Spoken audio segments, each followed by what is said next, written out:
Aujourd'hui, le 18 Iyar, le 33e jour du Omer, l'Akba Omer, Iloula, bien sûr, de Rabbi Shimon Bar Yochai. Iloula aussi du Rama Rabbi Moshe Isserlich. C'est le livre de base de Halachot des Ashkenazim. Nous aussi, bien sûr, on utilise beaucoup ce livre, mais surtout des Ashkenazim. On a le Shulchan Aruch Rabbi Yosef Karo. Sur le Shulchan Aruch, vous voyez des annotations. C'est les annotations du Rama Rabbi Moshe Isserlich. Si on devrait parler des tzadikim, on n'arrête pas, on commence, on n'arrêterait pas. Rabbi Shimon Bar Yochai aujourd'hui, qu'on appelle Rashbi, on a l'habitude comme ça, Rabbi Shimon Bar Yochai, ce tzadik là, vous savez que toujours l'Akba Omer tombe quel jour du mois de Iyar? Chai, le 18, Chai. C'est que Rabbi Shimon Bar Yochai est encore là avec nous, toujours. Toujours ça, là tombe le jour Chai, toujours. Parce qu'il y a des centaines et des centaines d'histoires sur ce tzaddik pendant son vivant et même après cela, à tel point que, tellement que sa kedusha, sainteté est forte, à tel point que le Harizal, qui était le kabbaliste que vous connaissez tous, a écrit dans un de ses livres de ne pas monter tout seul au tombeau de Rabbi Shimon Bar Yochai. Pourquoi? Tellement que c'est quelque chose de saint, de kadosh, ne va pas tout seul. Il faut au moins être à deux. Comme ça, il a écrit le Harizal. Il y a beaucoup de... En fait, on le mentionne souvent, Rabbi Shimon Bar Yochai, sans le savoir. On le mentionne souvent. On mentionne son nom tous les jours, d'abord déjà quand on dit, dans les Alléluia, le matin, dans la prière. Comment c'est marqué là-bas? Harofé lishvur elev umchabesh la'atsevotam. C'est celui qui guérit ceux qui ont le cœur brisé. Alors, comment c'est? Harofé lishvur, voilà. Harofé lishvur elev umchabesh. Vous voyez la fin des lettres. Lishvuré, lev umchabesh, c'est les initiales de Shimon Bar Yochai. La fin de lishvuré, c'est un yud. La fin de lev, c'est un bet. La fin de umchabesh, c'est un shin. Shimon Bar Yochai. C'est lui qui peut guérir les cœurs brisés. Shimon Bar Yochai, c'est aussi valeur numérique de 553. Même valeur numérique que Mechaye Metim, qui fait revivre les morts. Vous vous rendez compte? Parce que ce Rav était tellement kadosh il avait des pouvoirs que c'est rare sont les personnes qui peuvent se dire avoir les pouvoirs qu'il avait Rabbi Shimon Bar Yochai. Vous connaissez tous l'histoire que tellement qu'il y avait du monde le jour de son Haïloula sur le tombeau. Je pense que c'est une histoire qu'elle a déjà racontée.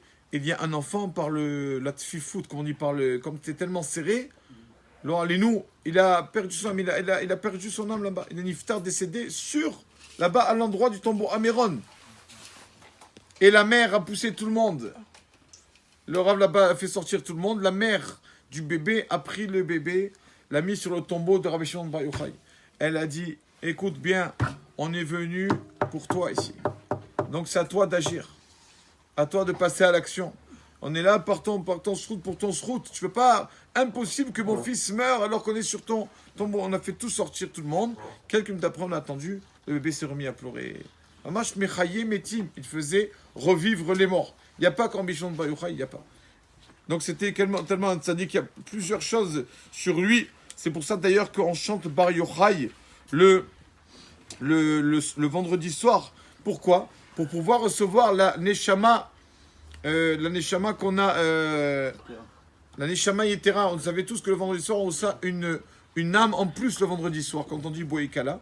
Pour avoir mérité d'avoir ça, on mentionne le tzaddik Rabbi Shimon Bar Yochai.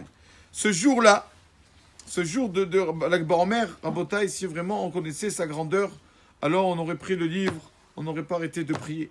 Parce que c'est un jour où le shrout de Rabbi Shimon Bar Yochai, on peut prier Hachem par son mérite. Déjà, pour les malades. Pourquoi pour les malades? Parce que tous les jours, on dit à Hachem, Refaïnou, guéris-nous, on dit Melech Rofé Rahman Veneeman Ata.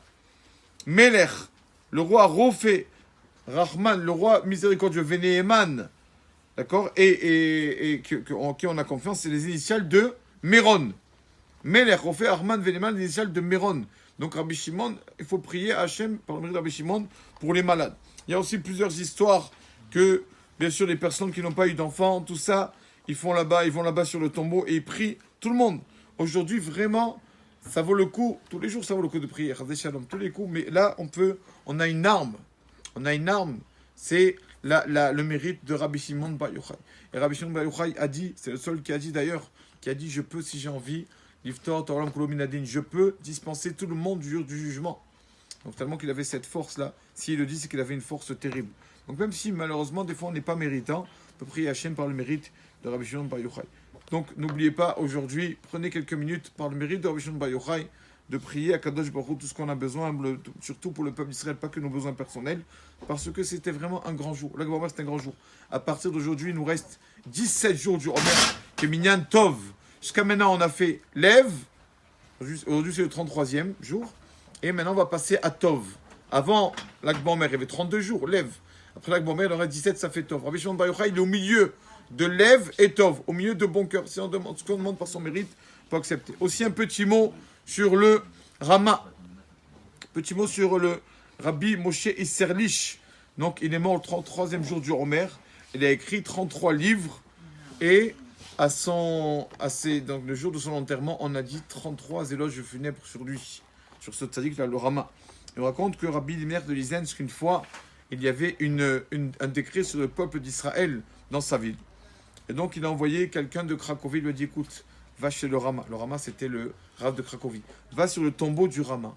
Et tu lui dis de ma part qu'il n'a pas fini son travail, pas fini son devoir.